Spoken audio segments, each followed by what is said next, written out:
Hi, ഇന്നത്തെ നമ്മുടെ recipe breakfast ആയിട്ടും ഡിന്നറായിട്ടൊക്കെ കഴിക്കാൻ പറ്റിയിട്ടുള്ള ഹെൽത്തി ആയിട്ടുള്ളൊരു റെസിപ്പിയാണ്.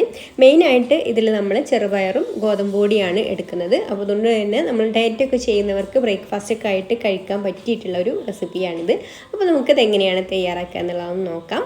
അപ്പോൾ അതിന് വേണ്ടിയിട്ട് ഞാനിവിടെ ഒരു അരക്കപ്പ് കുതിർത്ത ചെറുപയർ എടുത്തിട്ടുണ്ട്. നമ്മൾ തലേ ദിവസമൊക്കെ രാത്രി വെള്ളത്തിലിട്ട് വെച്ച് രാവിലെ ആകുമ്പോഴത്തേനും ചെറുപയർ കുതിർന്ന് കിട്ടും. അങ്ങനെ കുതിർത്ത എടുത്തിട്ടുള്ള ചെറുപയറാണ് കേട്ടോ ഇത്.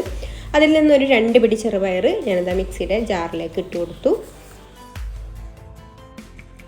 ഇനി ഇതിലേക്കൊരു ചെറിയ കഷ്ണം ഇഞ്ചി ഇതുപോലെ ഒന്ന് മുറിച്ചിട്ട് ഇട്ട് കൊടുക്കുന്നുണ്ട്.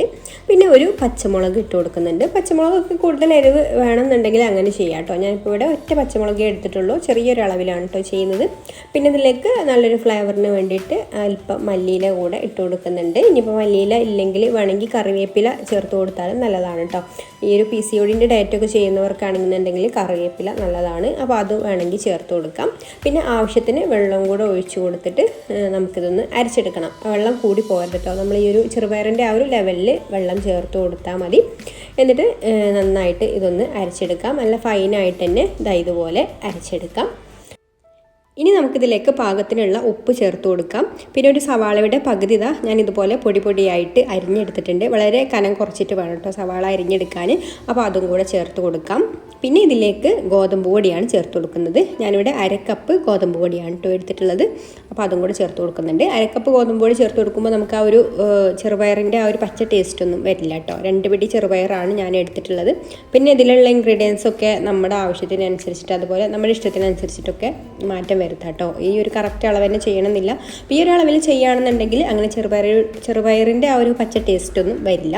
അപ്പോൾ അത് നന്നായിട്ട് ഗോതമ്പ് പൊടിയും കൂടി ചേർത്ത് കൊടുത്ത് മിക്സ് ചെയ്ത് കൊടുത്തിട്ടുണ്ട്. അപ്പോൾ ഗോതമ്പ് പൊടി ചേർത്ത് കൊടുത്തപ്പോൾ ഒന്ന് ടൈറ്റായിട്ട് വന്നിട്ടുണ്ട്. അപ്പോൾ നമുക്കിതൊരു ദോശമാവിൻ്റെ ഒരു പരുവത്തിലാക്കിയെടുക്കാം. കുറച്ചൊരു തിക്കായിട്ടുള്ള മാവാണ് കേട്ടോ ആക്കിയെടുക്കേണ്ടത്. അപ്പോൾ അതിനാവശ്യമായിട്ടുള്ള വെള്ളം ഒഴിച്ച് കൊടുത്തിട്ട് മിക്സ് ചെയ്ത് കൊടുക്കാം. വെള്ളം ആദ്യം തന്നെ ഒന്നിച്ച് ഒഴിച്ചു കൊടുക്കേണ്ട. ഇതുപോലെ കുറേശ്ശെ ആയിട്ട് ഒഴിച്ചു കൊടുത്തിട്ട് മിക്സ് ചെയ്ത് കൊടുത്താൽ മതി. വെള്ളം കൂടി പോയാൽ നമുക്ക് ഇതൊരു കറക്റ്റ് ആ ഒരു പരുവത്തിൽ കിട്ടില്ല കേട്ടോ. അപ്പോൾ വെള്ളം കൂടാതെ കുറച്ചൊരു കട്ടിയായിട്ടുള്ള മാവാണ് നമുക്ക് വേണ്ടത്. പിന്നെ നിങ്ങൾക്കൊരു വീഡിയോ കണ്ടിട്ട് ഇഷ്ടമായിട്ടുണ്ടെങ്കിൽ ഒന്ന് ലൈക്ക് ചെയ്യാൻ മറക്കരുത്. അതുപോലെ തന്നെ ഈ ചാനൽ സബ്സ്ക്രൈബ് ചെയ്യാതെ കാണുന്ന കൂട്ടുകാരാണെങ്കിൽ ഒന്ന് സബ്സ്ക്രൈബും കൂടി ചെയ്യണം കേട്ടോ. അപ്പോൾ ഇത്രയുള്ള മാവ് ഇവിടെ റെഡി ആയിട്ടുണ്ട്. ഇത്രയും തിക്കായിട്ടുള്ള ഒരു മാവാണ് കേട്ടോ വേണ്ടത്. ഒരുപാട് അങ്ങ് ലൂസായി പോകരുത്.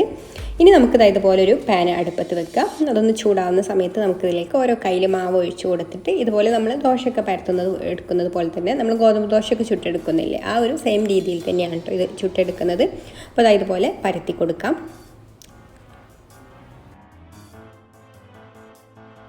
ഇനി ഇതിൻ്റെ മുകൾ ഭാഗം ഒന്ന് പെട്ടെന്ന് വെന്ത് കിട്ടാൻ വേണ്ടിയിട്ട് നമുക്കിത് കുറച്ച് സമയം ഒന്ന് അടച്ചു വെക്കാം. പെട്ടെന്ന് തന്നെ റെഡി ആയിട്ട് കിട്ടും കേട്ടോ. 1 മിനിറ്റ് ഒന്നും വേണ്ട. അതിൻ്റെ മുമ്പ് തന്നെ മുകൾ ഭാഗം ഇതുപോലെ ഡ്രൈ ആയി വന്നിട്ടുണ്ട്. ഇനി നമുക്കിതൊന്ന് മറിച്ചിട്ട് കൊടുക്കാം.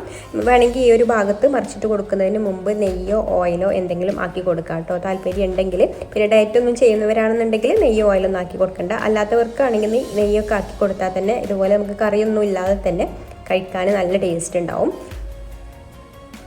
ഇനി ഈ ഒരു ഭാഗം കൂടെ റെഡിയായി വന്നാൽ നമുക്ക് എടുക്കാം. 2 സൈഡും നമുക്ക് എത്രത്തോളമാണോ മൊരിച്ചെടുക്കേണ്ടത് അതിനനുസരിച്ചിട്ട് തിരിച്ചു മറിച്ചൊക്കെ ഇട്ട് കൊടുത്തിട്ട് മൊരിച്ചെടുക്കാം. ഇനി നെയ്യൊക്കെ ആക്കി കൊടുക്കണമെന്നുണ്ടെങ്കിൽ കുട്ടികൾക്കൊക്കെ ആണെന്നുണ്ടെങ്കിലും നല്ല ഹെൽത്തി ആയിട്ടുള്ള ഒരു ബ്രേക്ക്ഫാസ്റ്റാണിത്. ബ്രേക്ക്ഫാസ്റ്റോ അല്ലെങ്കിൽ സ്കൂളിൽ വരുന്ന സമയത്തൊക്കെ കൊടുക്കാൻ പറ്റിയിട്ടുള്ളതാണ്. അപ്പോൾ അങ്ങനെയൊക്കെ കൊടുക്കുകയാണെന്നുണ്ടെങ്കിൽ നമുക്ക് കുറച്ച് നെയ്യൊക്കെ ആക്കി കൊടുക്കുകയാണെന്നുണ്ടെങ്കിൽ അവർ കഴിച്ചോളും.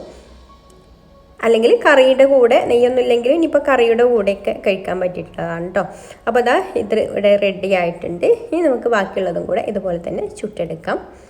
പിന്നെ നല്ല ചൂടായിട്ടുള്ള പാനിലേക്ക് ഇത് ഒഴിച്ചു കൊടുക്കരുത് കേട്ടോ. ഒന്ന് ഒരു മീഡിയം ഫ്ലെയിമിൽ അല്ലെങ്കിൽ ലോ ഫ്ലെയിമിൽ വെച്ചിട്ട് വേണം മാവ് ഒഴിച്ചു കൊടുത്ത് പരത്തിയെടുക്കാൻ. എന്നാലേ ഉള്ളൂ ഇത് നന്നായിട്ട് പരത്തിയെടുക്കാൻ പറ്റുള്ളൂ.